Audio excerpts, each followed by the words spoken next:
Hey guys, welcome to Elevated Systems. I'm your host CJ, and today I'm going to do something a little different. I'm going to feature a type of product on the channel that I don't particularly care for and would typically never recommend. Not the best start to a review video, I know, but bear with me on this one. I'll explain why I bought this Vonesse VN-100 Gaming Chair. Or if you just want to skip straight to the review, feel free, there are chapter markers below. So why did I buy this gaming chair? Well, because today's my son's birthday and he asked for a new chair. Specifically, a gaming chair.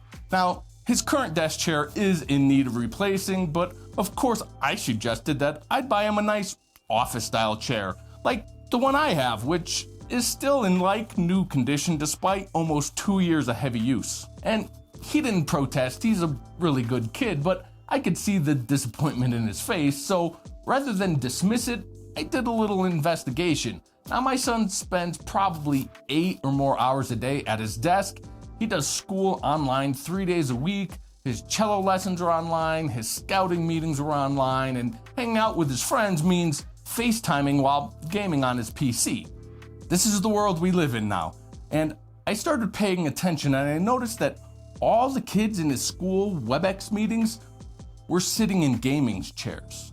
His friends on FaceTime all have gaming chairs, and I realized all the kids are rocking Jordans and Air Force Ones, and I'm sending my son to school in a pair of hand-me-down Chucks, or whatever the 2020's equivalent to that metaphor is. So being the kid that was rocking the beat-up All-Stars in elementary school, I ordered this Vonesse VN-100 from Amazon. It wasn't the cheapest, it wasn't expensive, but it looked cool in the pictures, and when it comes to gaming chairs, that's probably one of the most important things, right? So the plan today is to get this thing out of the box, put it together, then I'll go over the build quality, specs and features of the chair, and I'll finish up with my initial impressions. Let's get to it, and I think I'll time-lapse this build. Yeah, that's probably a good plan.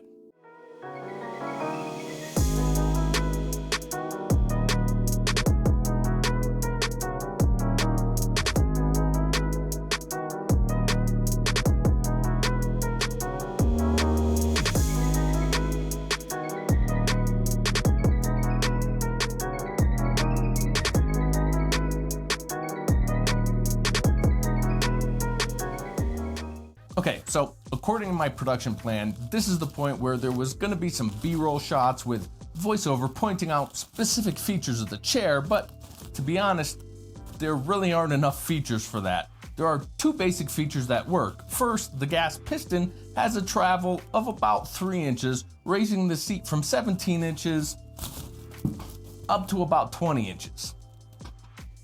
Second, by pulling out the same handle, you unlock the rock feature, which is okay. This isn't really a recline feature as the entire chair plus the deck does rock back to about 150 degrees.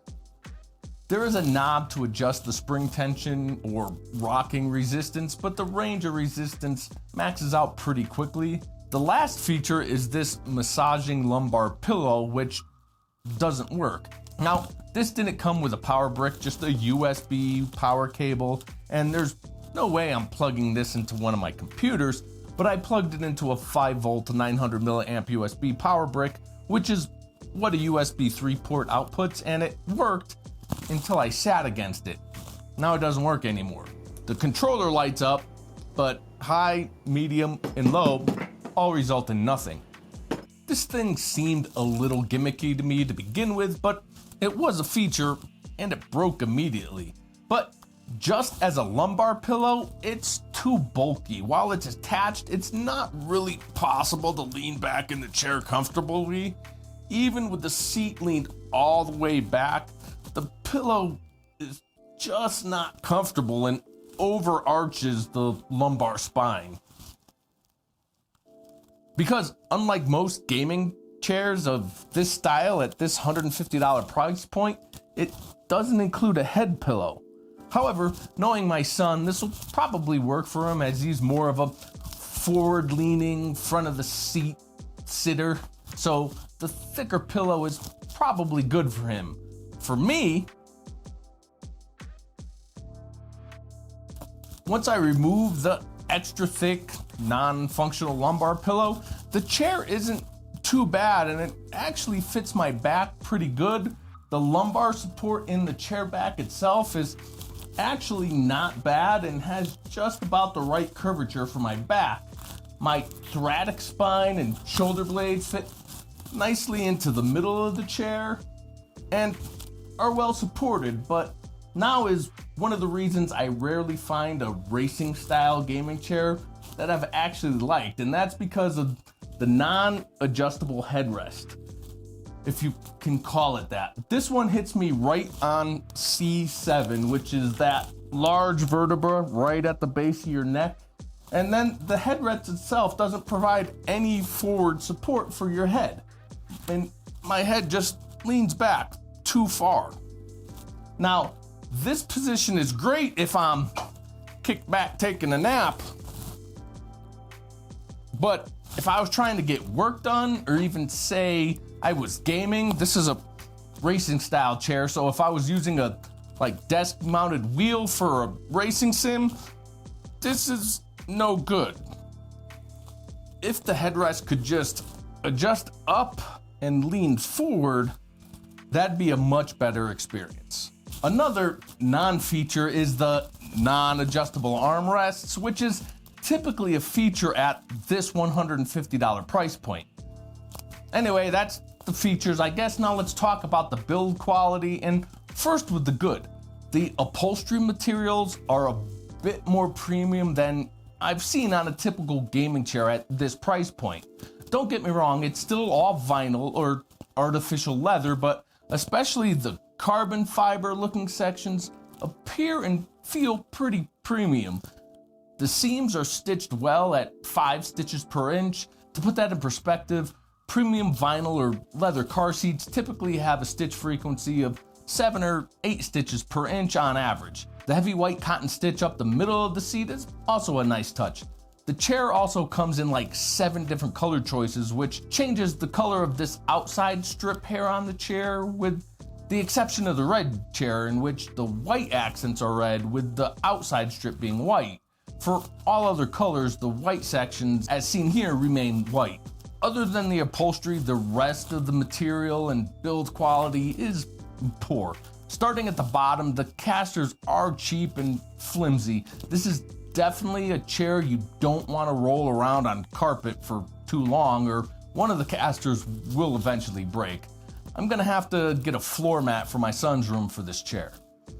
The base looks a bit too narrow for the chair, but it actually keeps the chair pretty stable. However, there's a lot of play in the seat. When it's locked in place, I like a bit of movement in the back of a chair when it's locked. So when you lean back, it's not like hitting a wall, but this has an unacceptable amount of give and leans pretty significantly to the right.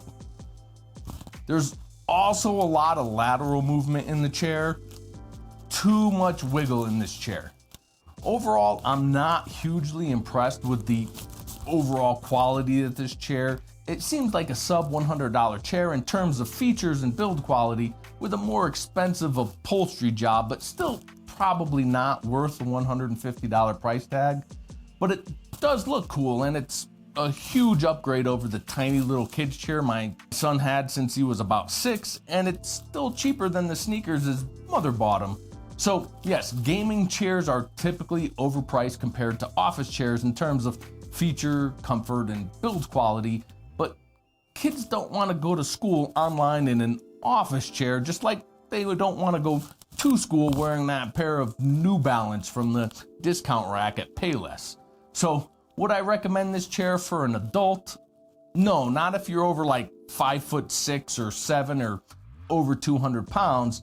But if your kid wants a new gaming chair, this is one of the better looking ones for the price. And I'll have to wait and see, but I think the higher quality vinyl upholstery may hold up longer over time than a typical chair in this price range. Now, we just have to wait to see if my son actually likes it, because he should be learning about it just about now as this video goes live. I guess we'll see if he actually watches Dad's videos. I'll pin a comment below with his reactions when he does come and claim his new chair. Make sure you hit that like button and wish Kiddo a happy birthday in the comments.